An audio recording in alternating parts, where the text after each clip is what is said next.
Bab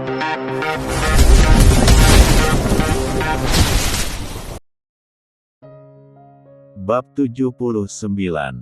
Istri untuk sang mafia. Max terhenyak ketika sang istri berdiri di samping mobilnya. Kebetulan, Max hendak keluar demi menghindari obrolan sang perempuan yang terus mengoceh padanya. "Sayang, kamu," Max cukup kaget dengan kehadiran istrinya yang cukup cepat menurutnya. Ia pikir Arumi tidak akan menemukan titik koordinat di mana letak kendaraannya berada. Pasti lapar dan haus. Ini. Arumi menyerahkan kotak bekal setelah mencium punggung tangan suaminya. "Syukron, sayang." Max juga menoleh ke arah wanita parubaya yang berdiri di belakang istrinya. "Bu Nyai." Max menangkupkan tangannya sebagai salam. Wanita itu menanggapinya dengan senyum. Sesekali Bu Nyai terlihat melirik ke dalam kendaraan roda 4 tersebut. Keadaan kondusif sekitar jam 9 malam. Sehingga, ketiganya sampai di rumah jam 10-an. Semua orang nampak lelah dan lesu. Sungguh hari ini sama sekali tidak seperti bayangan Max. Akan tetapi, kenyataannya berkata lain.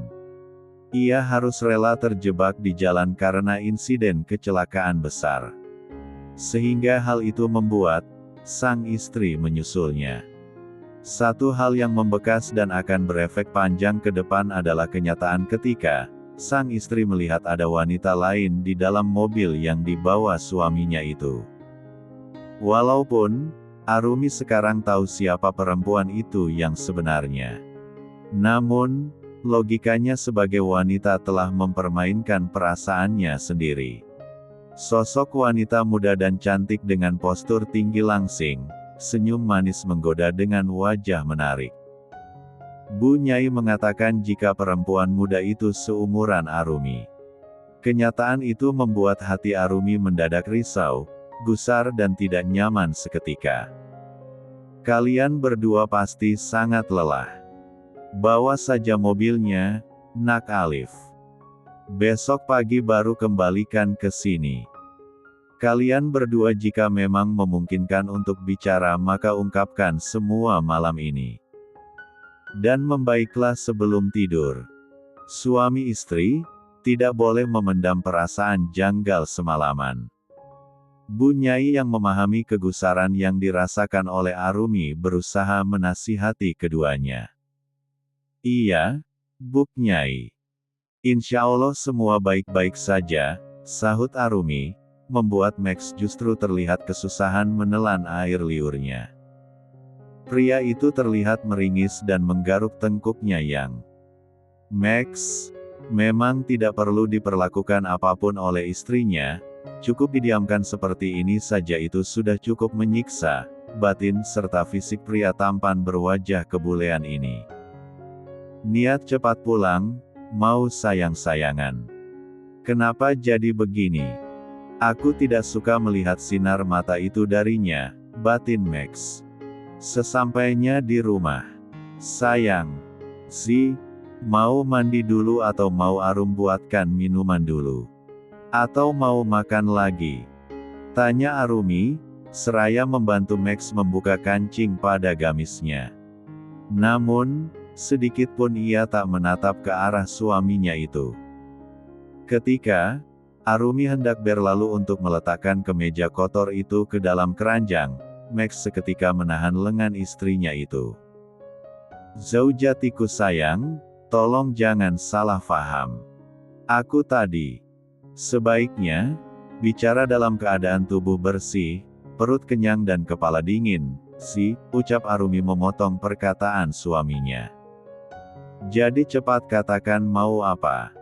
Biar Arumi siapkan. Soalnya, Arum sudah sangat lelah dan mengantuk," ucapnya, terdengar pelan. "Hei, apakah dia sedih? Istri kesayanganku." Max merasakan dadanya bagaikan ditimpa benda yang sangat berat. Ia tidak akan mampu melihat wanita yang sangatlah ia cintai ini merasa terluka oleh perbuatannya. Meskipun ia tidak ada maksud lain ketika menerima anak Pak Yai masuk ke dalam mobil itu. Kenal juga tidak sebelumnya. Cepat jawab, Zi mau apa?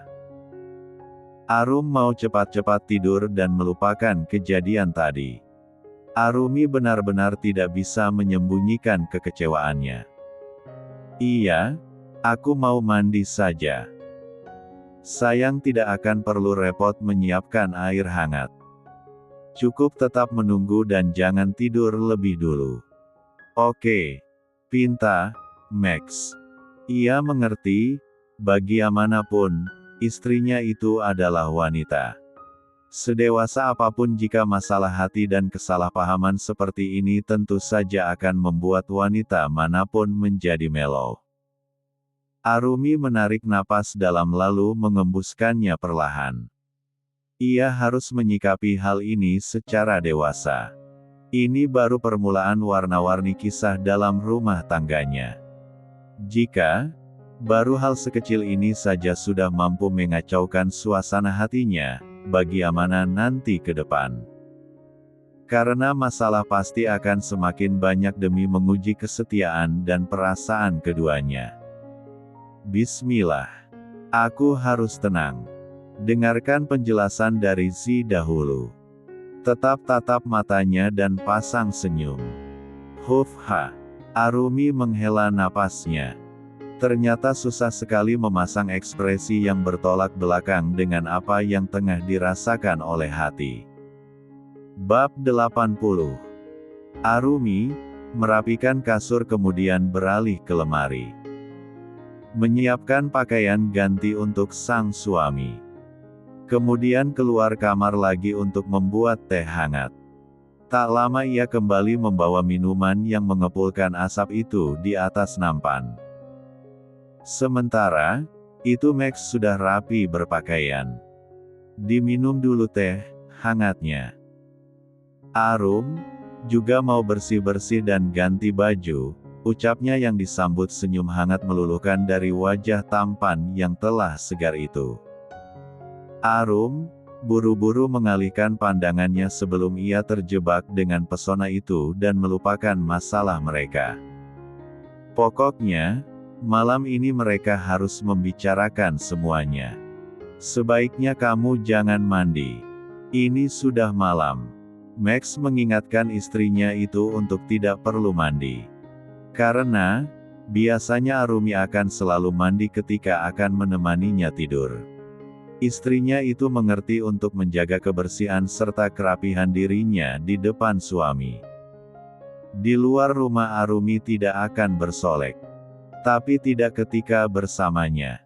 Arumi akan mempercantik dirinya hingga membuat Max tak tahu lagi harus memuji istrinya itu seperti apa. La akan menjaga sekuat tenaganya agar perasaan Arumi tidak berubah sedikit pun terhadapnya. Karena baginya, tak ada satu wanita pun yang akan mampu merubah perasaannya. Cintanya pada Arumi, menumbuhkan rasa cintanya kepada Sang Halik. Semakin besar ia mengagumi istrinya itu maka, semakin kuat juga keimanannya. Max memutuskan membuka mushaf Al-Quran dan membaca beberapa ayat untuk menenangkan hatinya. Selesai satu lembar, ia mengangkat tangannya setinggi dagu. Ya Allah, lembutkan hati istri hamba. Dinginkan amarahnya dan mudahkan hamba untuk kembali mengambil hatinya, menjelaskan segala kesalahpahaman yang mungkin tanpa sengaja telah mencipta prasangka dan kecewa di hatinya. Jangan biarkan wajahnya yang penuh rona bahagia menjadi sendu dan penuh kesedihan. Tolong, jangan kaburkan sinar mata penuh cinta itu dengan secercah kekecewaan. Amin. Max mengusap wajahnya. Setelah menyerahkan segalanya pada Yang Kuasa, hatinya lebih tenang sekarang. Tak lama kemudian, terdengar suara pintu kamar mandi yang terbuka. Arumi telah berganti pakaian tidur yang transparan. Rambut hitamnya yang panjang hingga melewati pinggang menjuntai indah. Hal itu, tentu saja membuat Max hanya bisa menelan ludahnya kasar. Belum minum tehnya. Kok masih utuh? Kenapa? Arumi mencecar pertanyaan demi pertanyaan membuat suami tampannya itu kelagapan. Max paham dan mengerti jika istrinya ini memang masih memendam kekesalan padanya. Maaf, Zaujati sayang. Suamimu ini belum sempat, baru minum tehnya sedikit. Tadi baca Al-Quran dulu sebentar. Ini, sekarang aku habiskan ya. Max meraih cangkir kemudian meminum isinya. Max menyeruput teh hangat tersebut sambil terus memandangi istrinya yang tampil sangat memukau malam ini. Hasrat yang ia tahan sejak dari kantor kini seakan hendak meledak. Namun, Max berusaha menahannya sekuat mungkin sebelum masalahnya selesai. Sudah habis, sayang. Sekarang, apa yang Zaujati ingin tahu, maka tanyakanlah. Zaujimu ini akan berusaha untuk menjawabnya sejujur mungkin. Max mengulurkan tangannya meraih lengan ramping Arumi kemudian menarik wanita cantik jelita itu ke atas pangkuannya. Ia bersyukur, sang istri tidak menolak. Ya Rob, ujianmu. Max seketika menahan napasnya, ketika ia merasakan jika sang istri tidak mengenakan segitiga bermuda berenda. Hingga, gejolak yang ia tahan itu hampir meledak saat ini juga. Sayang, kamu, Max menatap sang istri sendu. Arumi pun tersenyum kala melihat sorot penuh kabut dari mata suaminya itu. Jadi, katakan dengan jujur. Bagaimana bisa anak Pak Yai ada di dalam mobil bersama si? Arumi mulai melemparkan pertanyaan, seraya mengalungkan kedua tangannya ke leher Max. Sehingga, suaminya itu semakin sesak nafas saat wajahnya berhadapan dengan benda konyol kesukaannya yang terlihat di balik lingerie transparan.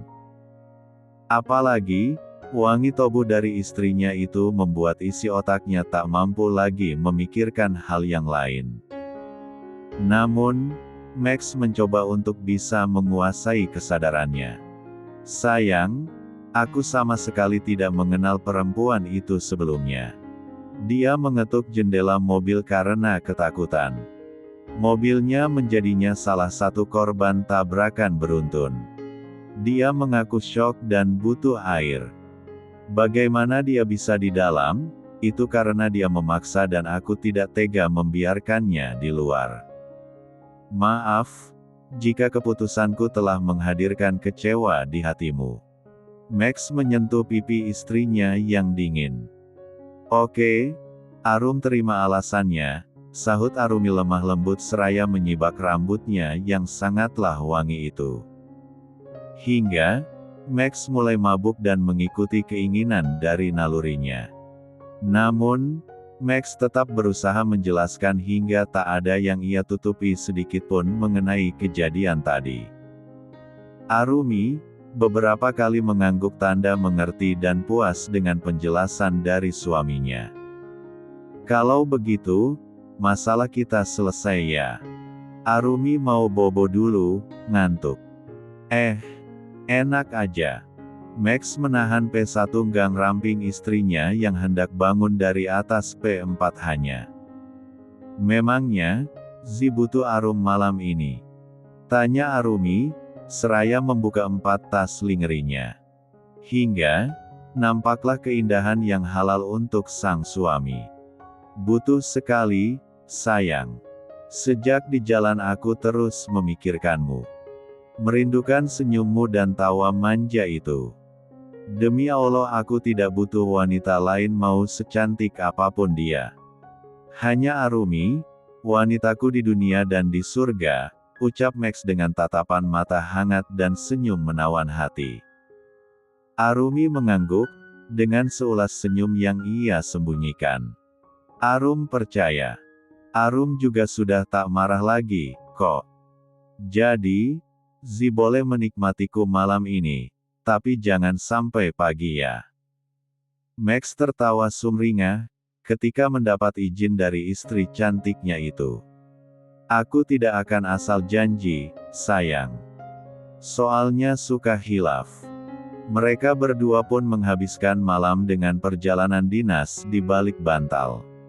Hingga, hanya alunan demi alunan merdu dari keduanya lah yang terdengar.